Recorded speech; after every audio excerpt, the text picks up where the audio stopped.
Hey, it's Rav. Welcome to Everyday Investor, the hottest investment show in the world. That's right, I said it. I don't care who knows it. You see, the show is designed to help us grow our money. You see, we all go to work. We take our time to go to work. We get a paycheck in order we can eat, in order that we can provide. We take our time, we work, we receive a check so that we can take care of our family. But imagine a life where money makes you money. So you can take that precious time, you could work a little less if you wanted to, and you could spend it with family, friends, engaging in a purpose greater than yourself. That is the impetus, that is the purpose, the mission of Everyday Investor TV show. Now remember, whenever you're offered any type of investment opportunity, you always want to ask 4 questions to start. Number 1, what's the return on investment? 2, when do I get that return along with the money I put in? 3, what's the minimum investment amount needed? And 4, what is the risk, the worst case scenario? I am so excited about today's show. We are talking to my good friend. Wait for it, we'll be right back. This week on Everyday Investor TV show, we're talking to my dear friend, I call him Uncle, Anil Walia is here, teaching us how we can make money investing in the US. So my formula is to buy single family homes, 3 bedroom, 2 washroom, 1,000 to 2,000 square feet, which can give me 1% rent of the purchase price. The mortgage world has changed. Has your advice? Are you looking for a modern approach to your mortgage planning process? Advice tailored to your unique, ever-changing circumstances? Whether you're upsizing, downsizing, purchasing, or refinancing, the Kyle Ford Mortgage team works with individuals and companies to custom tailor the right mortgage product for you. Working with a wide selection of lenders, we're here to serve our clients and help them achieve their real estate and retirement goals. Contact the Kyle Ford Mortgage team today, Canada's mortgage choice.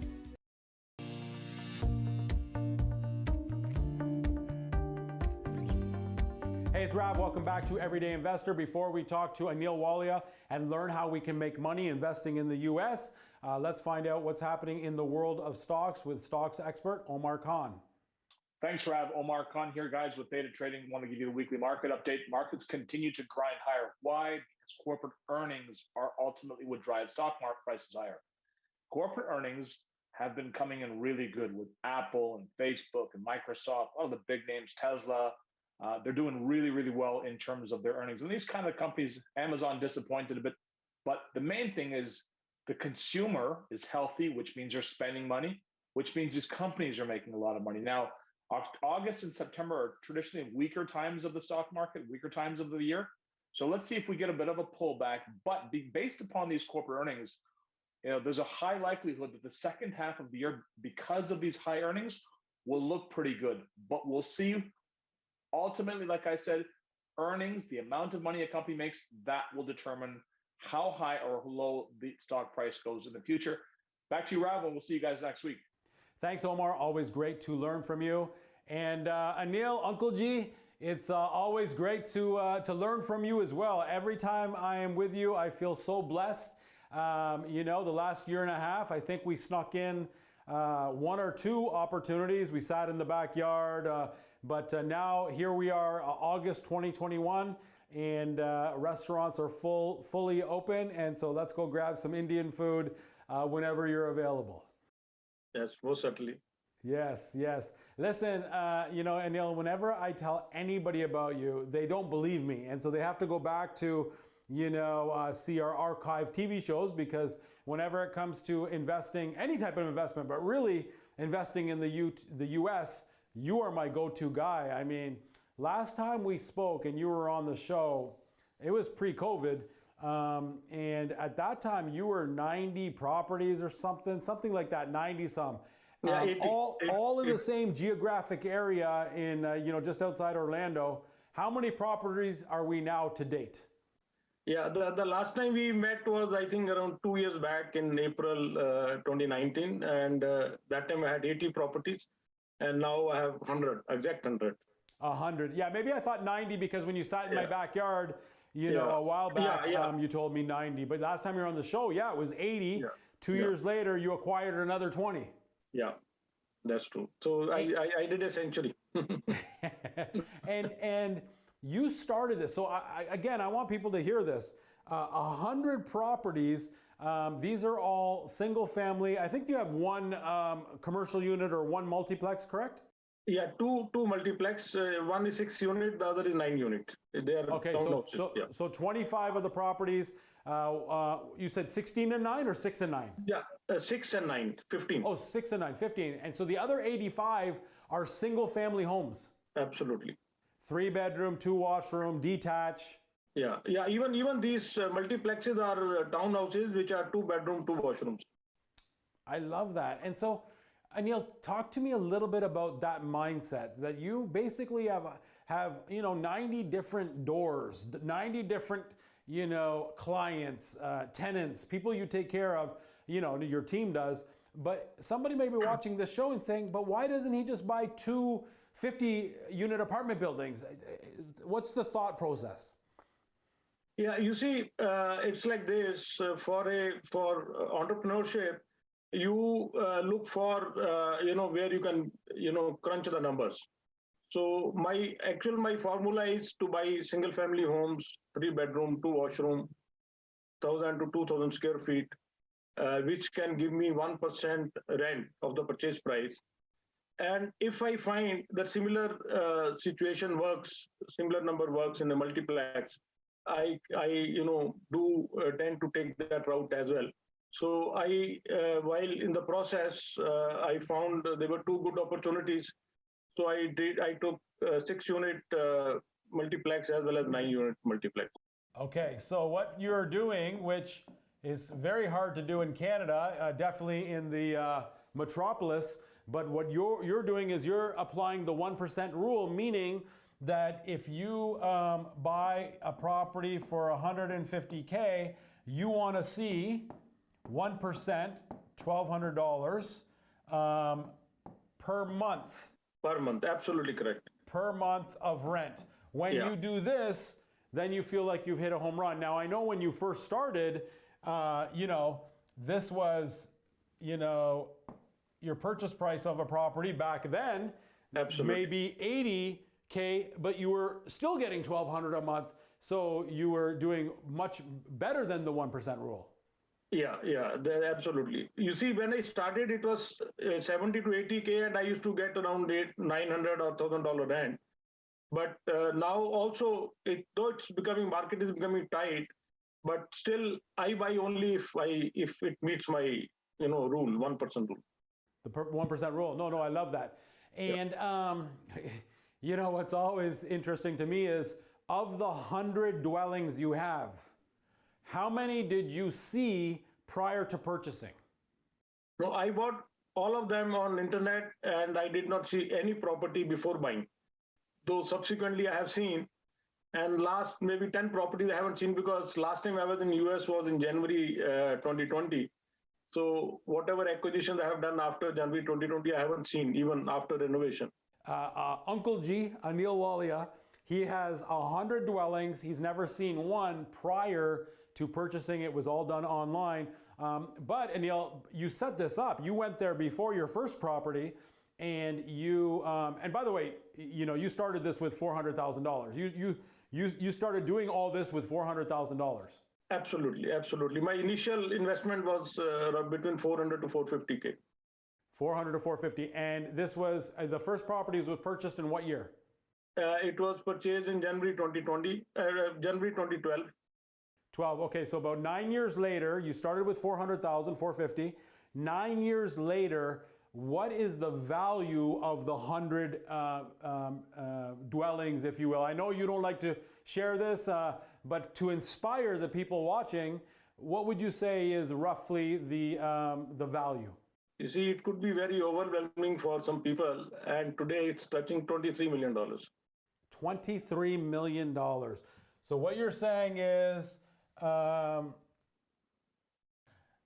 years, you started with about 450K, and today the value is 23?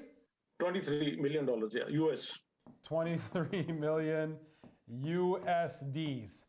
And you are still And this is all in around the Kissimmee area, which is neighboring Orlando. That's true. It was originally around Orlando, but now I have expanded to the corridor starting from Clearwater right up to Daytona Beach. Oh, okay, okay. And you, prior, what I was saying earlier is you set this up. You have 2 or 3 realtors. You have some tradesmen. You have the bank in place. All this you put into place ahead of time. Absolutely. I did a lot of spade work to, get these things done. Now I have 2 property managers and a lot of people working for me over there.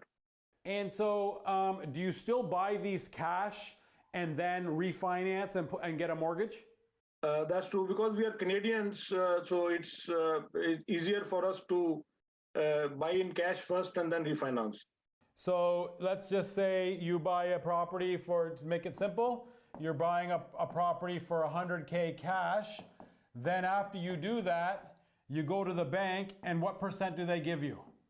They give me 70% back. So they give you 70% back. So you're getting back the 70K, but really you're getting more because I know you, Anil, you buy for 100, you're putting a little bit of lipstick. Now the new value to the bank is 130, 120, whatever the case is. Some of these deals, you're getting $100,000 back. You're in the deal for almost no money, correct? Absolutely. So there are a lot of deals where I was in for zero money or 5% or 3% or 10%. Yeah. No, there is hardly any property where I'm in for 30% down because every time there is a appreciation. So my money is never 30% down. It's between 20 to 0%. And in Canada, you've taught me, Rav, the more properties you have in Canada, the tighter they are with you. But in America, it's the opposite. The more properties you have, the better it looks for you. Absolutely. You see, this is a major difference between Canada and US. US is a very entrepreneurial country. So there, if they see the portfolio is cash flowing, the banks run after you because they have to meet their targets and they want to make money. So I have now set up with 3-4 banks and I never face any problem going forward now. And so if somebody's watching and they want to do the same thing, it's going to be a little more challenging until they have the reputation with the bank, correct? Absolutely. And so I know a lot of people because, like I say, you're the main guy. When anyone asks me, Rav, do you know anybody who invests in the States? I say there's nobody better than my uncle, Anil. Let me tell you his story. But you do some coaching. Yeah, I'm still coaching people who are interested and motivated to buy properties, real estate in the US. And right now, obviously, they're harder to find, but they're still there. You only do the 1% rule, which I love. Again, for those of you watching, meaning 1% of the purchase price is your monthly rent. If it's not that, and Neil won't do that, and obviously you're not going to do that in Toronto, hence why Neil's investing in the States. But Anil, what is purchase price? What is roughly, give or take, what are we still looking at for the 3-bedroom, 2-washroom, single, detached? You see, the market in the US is still very good. Last time the market got appreciated by 12%.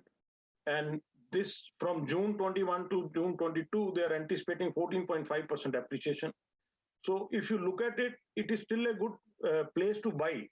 But if it doesn't meet my criteria of 1%, I don't buy.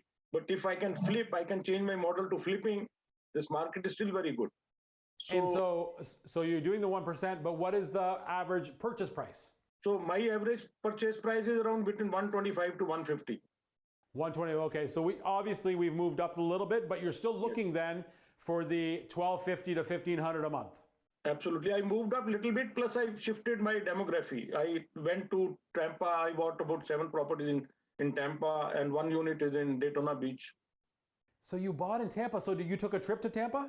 Yes. No, I didn't take a trip. I have yet to see those properties. I bought them through internet, but I have now 7 properties and a separate property manager for Tampa. No, I realize you didn't see beforehand, but usually you go and you source out realtors and property manager. This one you didn't. You did this virtually? Yeah, virtually. Yeah, yes. Even the property manager selection was virtually. I have yet to meet the property manager in person. I love your style. Listen, let's take a quick break and let's break down the numbers on one of your deals. Where is this deal located that we're going to look at? Yeah, it's located in Tampa. Tampa. Okay, beautiful. Yeah, it's called Spring Hills. Okay. We're talking to my good friend Anil Walia. He is an investor. He is a husband. He is a father. He is a grandfather. He is a great friend of mine. I'm kind of his adopted nephew, if you will. He's teaching us how we can make money investing in the US. Don't go anywhere. We'll break down some numbers on his latest deal. Anil Walia is on the show.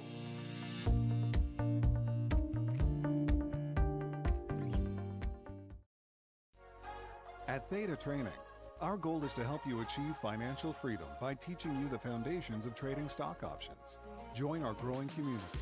Learn through our live-streamed weekend course, or develop your skills at your own pace online. Understand how the stock market works and how you can use the options market to earn additional income. Achieve financial freedom and live life on your terms. Let us help you build your empire.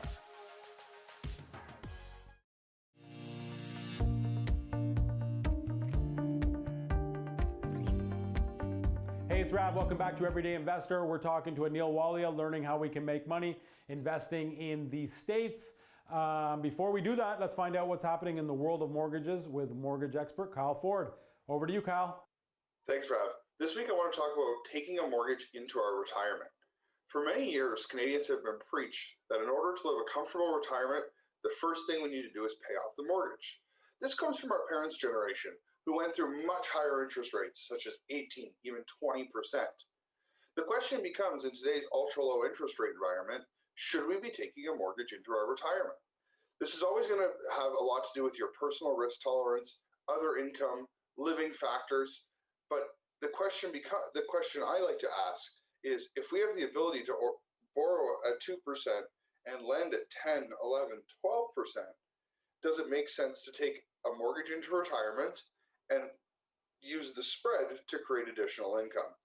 This is something that I'm seeing more and more Canadians turning to, and I'd be happy to have a review with you and your family to discuss if this is an option that might work well. As always, don't hesitate to reach out to myself or the rest of the Kyle Ford Mortgage team. Thanks, and have a great day, Rav. Thanks, Kyle. Always great to learn from you. Anil, always great to learn from you. Thank you for teaching this. Let's break down one of the deals. Is this the 100th deal? Yeah, this is the 100th house. This is the 100th house that closed when? It closed on April 16th, 2021. April 16th. Okay, so just a few months ago. Okay, so walk me through this. This deal is located in Tampa. Spring Hills. Tampa, Spring Hills, yeah. Okay, and it's a detached? It's a detached 3-bedroom, 2-washroom. 3-bed. 1,050 square feet. Okay, 1,050 square feet. So you've recently gone to Tampa. Before you spent a lot of time in the Orlando area.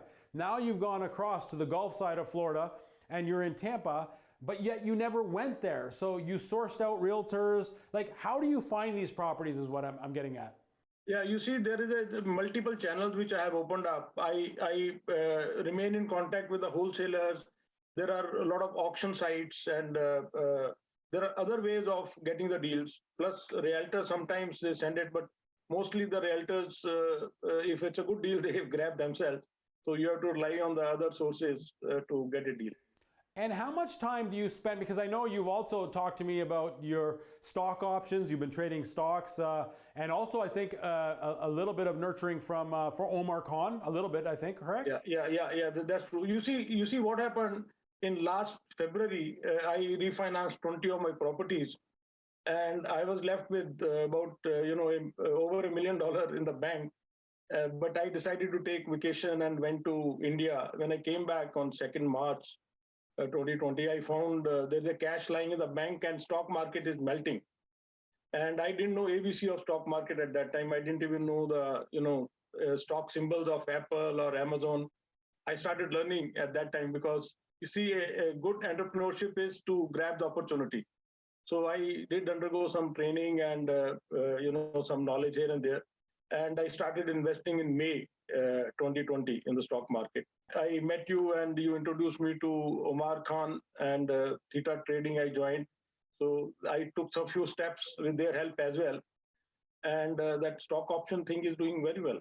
And I'm just waiting for the great opportunity in US on the real estate when I liquidate all this and go back to real estate once again.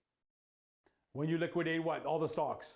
All the stocks. And go back into real estate when you find another kind of deal. But you're still finding deals. Now we're in Tampa. Yeah, absolutely. You see, another thing I found, as I told you that my portfolio is around $23 million. So there is a hell of a lot of capital gains in that. So I was trying to find a solution to offset the capital gains. I came across an insurance product, which is a great product where you can, you have an opportunity to offset your capital gains. This is how it works. Like I took a insurance policy of $8 million. You pay a premium of $500,000 every year for 10 years. But the beauty of this is you pay $500,000 on 1st of January. On 15th of January, you get $500,000 loan back from a bank. So again, next year you pay on 15th of January, you get a loan back from the bank. So practically there is no money from your pocket. So, but how it works is the money you pay the insurance premium, it grows at 3.5 to 4% every year. And the loan you get is at 2.5% at prime. So you make a spread of 1% in the insurance product. Plus down the line, when you go off, your inheritors will get $8 million. So this product is without any expenditure from you. I mean, there are conditions to this, and you got to be, brave to hold the so much of loan. But it works. You get an opportunity to offset your capital gains without any money from your pocket. And people can learn about this through your coaching? Yeah, I can introduce them to this. I've been cleared medically by the insurance company. So maybe in 30 days time, I will close that deal as well.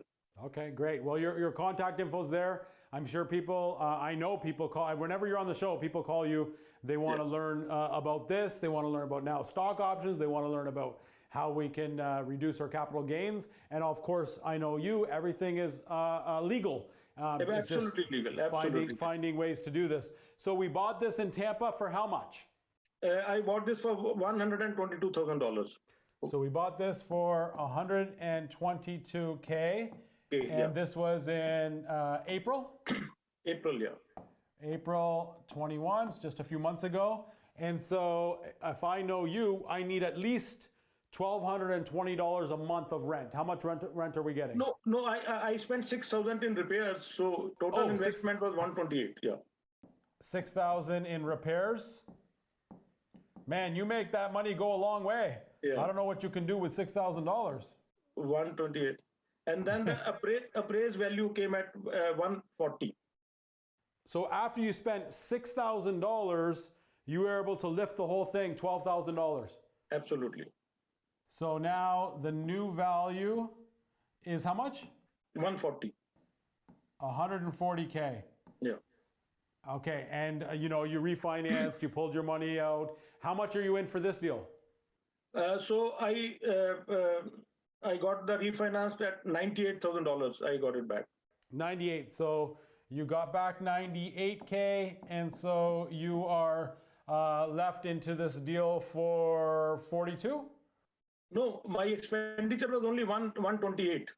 Oh, that's right. So 128, so 30K. 30K. So you're in the deal for 30K. Okay. Yeah. And how are we making money on this? So what is your rent on this? Rent is $1,425. $1,425. So every year you're making $1,000 or so in cash flow. Absolutely. $1,120 cash flow without mortgage. Yeah. $11,200? $11,020 per month. $1,100. Yes, yeah. Yeah, $1,120 per month. Yeah. But I'm saying if we look at this, and for those of you watching, make sure you take a picture. So basically, what I'm saying is, now when we're all said and done, you're into this deal for 30K. Let's call out of pocket. Now, I know you use other ways to do this, but let's just say out of your own pocket. So teach me, how do I make the profit on this now? What am I looking at? Yeah, you see in 1 year. Yeah, 1 year. So, Okay, so 1 year profit, my net income from this is $1120 per month. So it becomes $6,400, $6,480 per year. 6,080? 480. 6480. Per year in cash flow. Yeah, so this is cash on cash. Yeah. Okay. So if I take mortgage pay down also, Yeah. then that is 2484 mortgage pay down.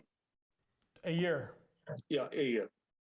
2484. Okay. Yeah.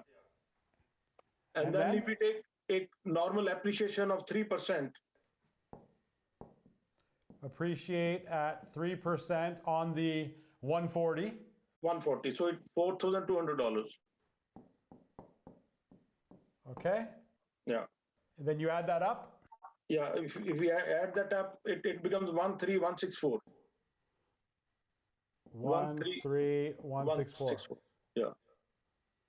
Okay. So we're making, I take my profit, my 13,164. I want to divide it by what I'm in for. And that spits me out an ROI of 44%. 44%. And I know you're being conservative with this 3%, but you're which is good to be conservative. So we're making 44% on our money, and now I have an asset in Tampa that can go up in value. Yeah, you see the first year I have also made 12%, $12,000 extra. So first year return is 84%. The first year? First year return is 84% because I have made additional $12,000 in the appreciation. Yes. Yeah, we didn't even talk about, you're correct, we didn't even talk about the forced appreciation. Yeah, forced. So in the first one, you almost doubled your money. Absolutely. Right? And then going forward, over 40% a year, annualized, and as it gets paid down more and it goes up more, that percentage, it gets bigger as well. Absolutely. No, Anil, this is great. And so your plan is you have some money from the refinance that in the stock options. You put money into this insurance to bring down the capital gains. But you still are going full throttle with buying in the US. You're looking for deals, but you are predicting that it might soften in the near future?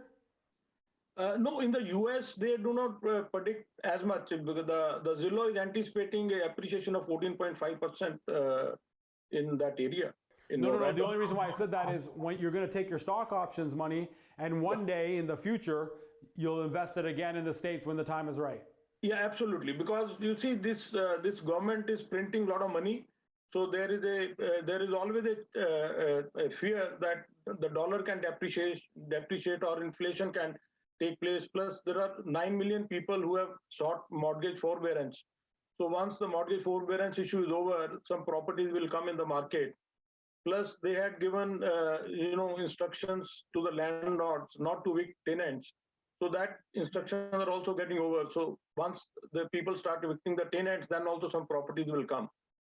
Plus, the commercial real estate, a lot of businesses are going down. So there is likely to be a shake-up in the commercial industry. And the underlying principle of mine is to enjoy life, to spend time with the family, to go on vacation, and have a total balanced life so that we can, enjoy. It's not the destination which is important. It's the route is equally important. Love it. Anil, thank you so much for being on the show. Thank you so much, Rab. Yes. And thank you guys for watching. Without you, we would not have a show. Make sure you tune in next week. Same place, same time. Honey, I love you. I'll be home soon. Bye, everyone.